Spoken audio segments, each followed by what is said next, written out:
सबको बाहर निकालो। आपके सबकी एजुकेशन कैंसिल है। Okay sir, okay sir.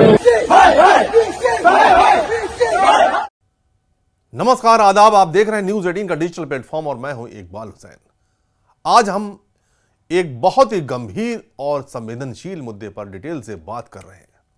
यह मामला पंजाब के सिटी यूनिवर्सिटी लुधियाना से जुड़ा है, जहां पढ़ रहे कुछ कश्मीरी मुस्लिम छात्रों ने आरोप लगाया कि रमजान के दौरान सेहरी और इफ्तार के लिए मेज का समय बदलने की मांग करने पर उन्हें धमकियां दी गई हैं। आइए पूरे मामले को समझते हैं। सबसे पहले समझते हैं कि छात्रों की मांग क्या थी।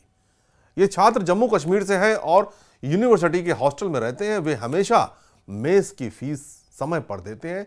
रमजान के महीने में मुस्लिम रोजा रखते हैं। रोजा रखने के लिए सुबह बहुत जल्दी सेहरी खाई जाती है और शाम को सूरज ढलने के बाद इफ्तार किया जाता है। इसलिए छात्रों ने यूनिवर्सिटी से कहा कि रमजान के दौरान मेस का समय थोड़ा बदल दिया जाए ताकि उन्हें सेहरी सुबह जल्दी और इफ्तार शाम को मिल सके। उनका कहना है कि उन्होंने कोई मुफ्त सुविधा नहीं मांगी, बस समय में बदलाव की बात की। अब आरोप क्या है यह भी समझ लेते हैं कि छात्रों का कहना है कि जब उन्होंने ये मांग रखी तो यूनिवर्सिटी के कुछ अधिकारियों ने उन्हें डांटा और धमकाया। आरोप है कि कहा गया, अगर ज्यादा दिक्कत है तो कैंपस छोड़ दो, एडमिशन कैंसिल कर देंगे, हॉस्टल से निकाल देंगे। कुछ छात्रों ने यह भी कहा कि उनके साथ अपमानजनक भाषा का इस्तेमाल हुआ। हालांकि इन आरोपों की आधिकारिक जांच अभी तक पूरी नहीं हुई है, इसलिए आखिरी निष्कर्ष निकालना जल्दबाजी होगा।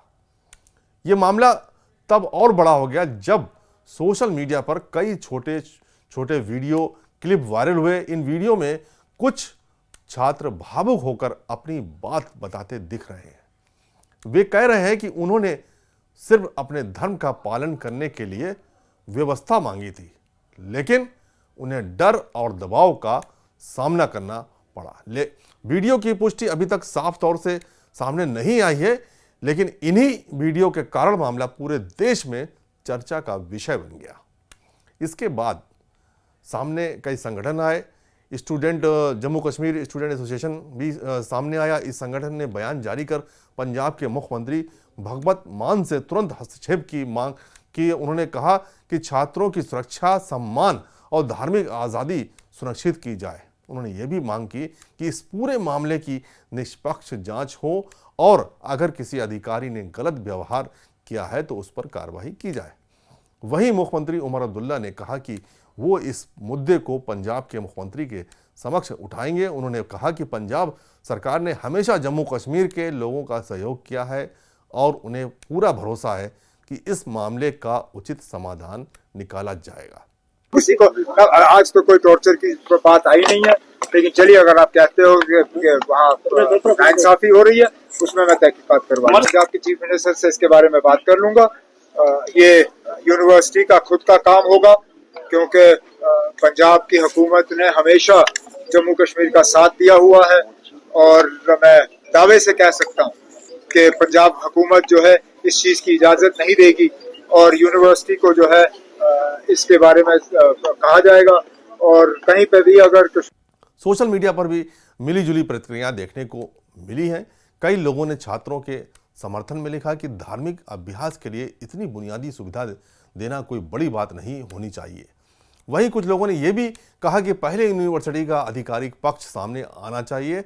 अब यूनिवर्सिटी का पक्ष क्या है ये देखना होगा।